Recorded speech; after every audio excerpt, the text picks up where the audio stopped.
রচনা Bandyopadhyay celebrity বলে, যার মন্তব্য যে সেলিব্রিটি বলেই মমতা বন্দ্যোপাধ্যায় তাকে ব্যবহার করেছিলেন, এবং দলে যদি এত দুর্নীতি আছে তিনি জানতেন তবে তিনি রাজনীতিতেই আসতেন না, এরকম একটি মন্তব্য তিনি করেছেন। কি বলবেন? দেখুন, রাজনীতিতে না এনারা 5 টাকার ধনেপাতা, আর সেই 5 টাকার ধনেপাতা তার আবার ক্যাশ মোমো, সেই জিনিসটা নিয়ে তুমি আমাকে প্রশ্নটা করেছো। এবার ব্যাপারটা হচ্ছে যে ওনার বক্তব্য আমি শুনছিলাম, এবং ওনার বক্তব্যের মধ্যে এতটা ঔদ্ধত্য প্রকাশ পাচ্ছিল, সেই জিনিসটা দেখে একটা জিনিস মনে হলো যে এরকম লোকজন আমাদের দল থেকে সরে যাওয়াটা ভীষণ দরকার ছিল। তো সেখান থেকে দাঁড়িয়ে সময়ের নিয়ম অনুসারে যে এই জিনিসটা আমরা দেখতে পেরেছি, সেটার জন্য আমি সর্বশক্তিমানের কাছে কৃতজ্ঞ। কারণ এরকম লোকজনরা যদি একটা জায়গার পাবলিক রিপ্রেজেন্টেটিভ হয়, তাহলে আপনারা নিজেরাই ভেবে দেখুন যে তাহলে সেখানের লোকজনদের কত অসুবিধা ক্রমে এই গোটা জীবনযাপন তাদেরকে করতে হচ্ছিল। আমার তাদের কথা ভেবে খারাপ লাগছে। আর কি জানেন তো, বরাবরই আমি একটা কথা বলে থেকেছি যে একটা ভিড়ের মধ্যে অনেক সময় পচা আলু ঢুকে যায়।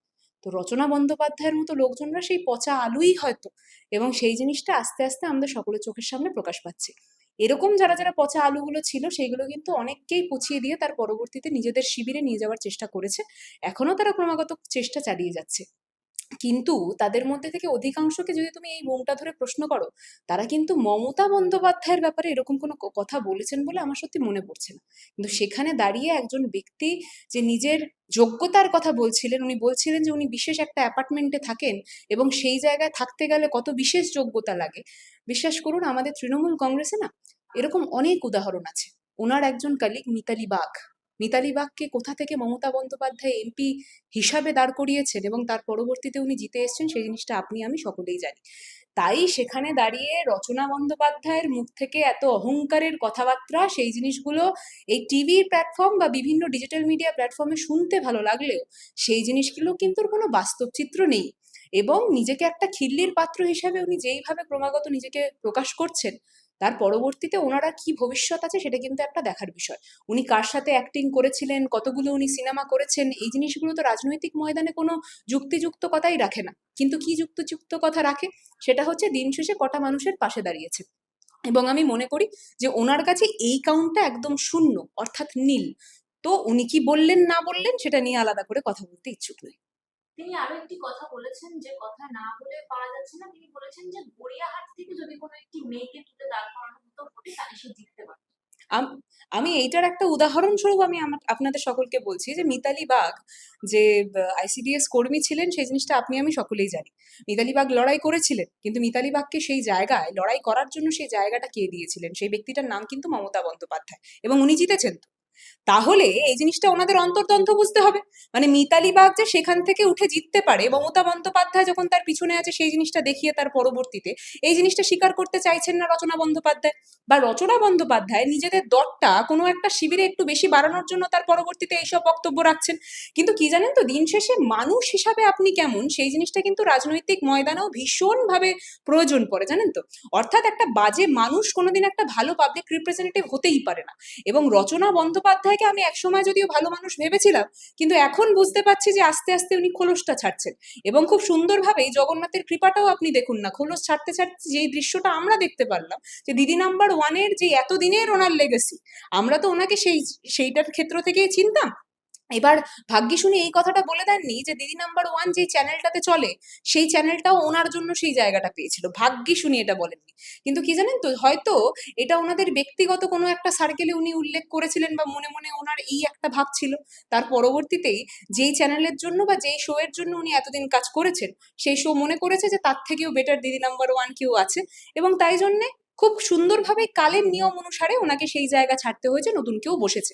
কিন্তু আমি বারবার একটা কথা বলবো যে এরকম ঔদ্ধত্যওয়ালা লোকজন যাদের মুখ থেকে শুধুমাত্র আমরা শুনতে পাই যে আমি আমি আমি আমি, অর্থাৎ আমিত্বর যেই ব্যাপারটা, আমিত্বর ব্যাপারটা না কোনোদিন একটা রাজনীতিতে চলতে পারে না। অন্তত আমি যেইটুকুনি রাজনীতি শিখেছি বুঝি, সেখান থেকে দাঁড়িয়ে যে শুধুমাত্র নিজের কথা ভাবে, সে কোনোদিন জনসেবার কথা ভাবতেই পারে না। আর যারা নিজের কথা ভাবে, তারা যত জলদি আমাদের চোখের সামনে প্রকাশিত হবে, যত জলদি আমরা তাদেরকে চিনতে পারবো, তত কিন্তু ভালো হবে। আরেকটা প্রসঙ্গে আসবো, যে 21শে জুলাই সামনে, এবং সেই 21শে জুলাই আসলে কে পালন করবে? একদিকে ঋতব্রত বন্দ্যোপাধ্যায় এবং মমতা বন্দ্যোপাধ্যায়, দুই তৃণমূলের মধ্যে টানাটানি এই মুহূর্তে। 21শে জুলাই মহাসমাবেশ কার হবে? দেখুন, একটা লজেন্সের অ্যাড ছিল, কাইসি জীব লপলপাই। এখন ঋতব্রত বন্দ্যোপাধ্যায়ের ট্যাগ নেম কিন্তু এটাই। এবং এই জিনিসটা বলে যখন আমি শুরু করছি, সেখানে দাঁড়িয়ে ২১শে জুলাইয়ের কি ইতিহাস রয়েছে সেই জিনিসটা তুমি আমি সকলে জানি। এবং সেই ইতিহাসের সাথে যেই নামটা ওতপ্রোতভাবে জড়িত, সেই নামটা কিন্তু মমতা বন্দ্যোপাধ্যায়। তো সেখানে মমতা বন্দ্যোপাধ্যায় সেই জায়গাটা পালন করবেন নাকি অন্য কেউ, সেই জিনিসটার প্রশ্নই আসে না। আমি শুনতে পারলাম যে কিভাবে গণতন্ত্রের গলাটা দাবিয়ে দেওয়া হচ্ছে, সেটার একটা স্পষ্ট উদাহরণ আমি তোমাদের চোখের সামনে তুলতে চাই। তুমি কদিন আগে দেখেছো যে দোলা সেন, কুণাল ঘোষ এবং বৈষ্ণব চট্টোপাধ্যায় এবং তাদের সাথে আরো কিছু সহযোগী ছিলেন, তারা সেখানে মাপতে গেছিলেন রাস্তাটা, এবং সেটাকে কেন্দ্র করেও এফআইআর হয়েছে। এইটা হয়তো গণতন্ত্রের নতুন দিক, যে জিনিসটা আমরা দেখতে পাচ্ছি বিজেপির শাসনে।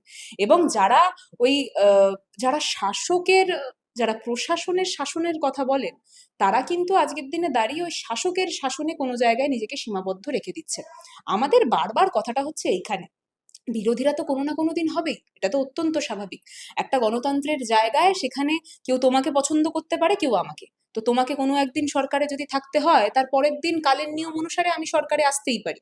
কিন্তু সেখান থেকে আমি তোমার কণ্ঠস্বর দাবিয়ে দেওয়ার জন্য ক্রমাগত চেষ্টা করব এবং বিরোধী শূন্য পরিবেশ গড়ার একটা চেষ্টা করব, সেই জিনিসটা কি একটা সুস্থ সমাজের জন্য কোনো ক্ষেত্রে গ্রহণযোগ্য? আমার স্পষ্ট কথা হচ্ছে এইখানে। আমরা দেখতে পাচ্ছি ইথানল থেকে শুরু করে এই বিভিন্ন যে জিনিসপত্র, শুধু ইথানলটা তো আমি একটু বড় জায়গায় চলে গেলাম। আমি আবারও ওয়েস্ট বেঙ্গলের দিকে ফিরে আসি, নতুন সরকার আসার পরবর্তীতে কতগুলো রেপ কেস হয়েছে, সেই জিনিসগুলো তুমি আমি সবাই দেখেছি। তো সেই রেপ কেসগুলো তদন্ত কারা করছে? আজকের দিনে দাঁড়িয়ে কেন, যখন তিলোত্তমার মায়ের কথা আমরা বলছি, রত্না দেবীর আমরা কথা বলছি, কানে হাত দিয়েই বলছি ওনার নামটা, উনি আমার মা সম। কিন্তু কি জানেন তো, রত্না দেবী যখন এত কথা বলেছিলেন, রত্না দেবীকে তো আমরা এখন দেখতে পাচ্ছি না, উনি তো এখন আসছেন না। ওনাকে দেখতে পাচ্ছি না রাত দখলের জন্য নামতে, ওনাকে দেখতে পাচ্ছি না এই গোটা বিষয়ে প্রতিবাদ করতে, উনি কোনো কথা বলছেন না। আমাদের মূল কথাটা হচ্ছে এখানে যে সিলেক্টিভ প্রতিবাদ কোনোদিন হতে পারে না। সিলেক্টিভ প্রতিবাদ একটা সমাজের জন্য কোনোদিন ভালো হতে পারে না। এবং তৃণমূল কংগ্রেসের প্রত্যেকটা প্রতিনিধি আমাদের বাংলার জন্য যা ঠিক থেকেছে সেইভাবেই কিন্তু সেটাকে মূল লক্ষ্য করেই তার পরবর্তীতে নিজেদের কাজ করেছে। হ্যাঁ, কিছু বেনজল ছিল, হয়তো এটার পরবর্তীতে নেক্সট প্রশ্ন তোমার এটাই হবে যে দিদি কোনো কি বেনজল ছিল না? অবশ্যই ছিল। সেই বেনজলগুলো তো এখন বেরিয়ে গেছে। এখন তৃণমূল কংগ্রেস গঙ্গার গঙ্গার মতোই শুদ্ধ। এবং যেই কথাটা আমি বরাবরই তোমাদেরকে বলে এসেছিলাম উদাহরণস্বরূপ, যে গঙ্গার মধ্যে অনেক সময় নালার জল কিন্তু যুক্ত হয়, সেই নালারগুলোর কিন্তু এখন মুখটা সিল হয়ে গেছে। অর্থাৎ সেই নালার জল এখন আর গঙ্গায় যুক্ত হচ্ছে না। গঙ্গা ততটাই পবিত্র, গঙ্গা ততটাই স্বচ্ছ।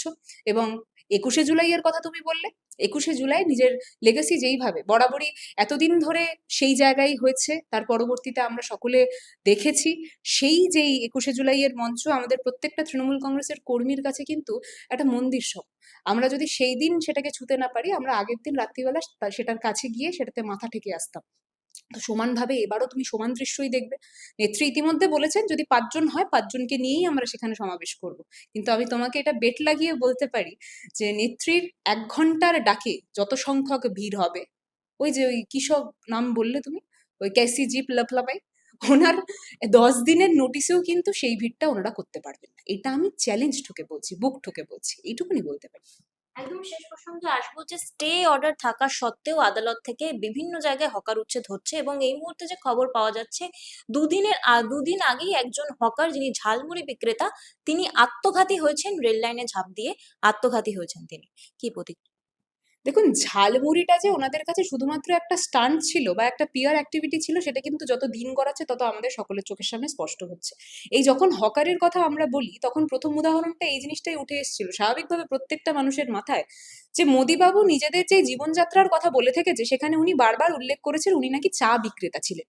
তাহলে সেই চা বিক্রি করে তার পরবর্তীতে সংসার চালানোর যেই কষ্টটা বা যেই পরিশ্রমটা, সেটা যদি সবচেয়ে ভালো কোনো ব্যক্তির বোঝা উচিত ছিল, সেটা কিন্তু অবশ্যই মোদিবাবুর।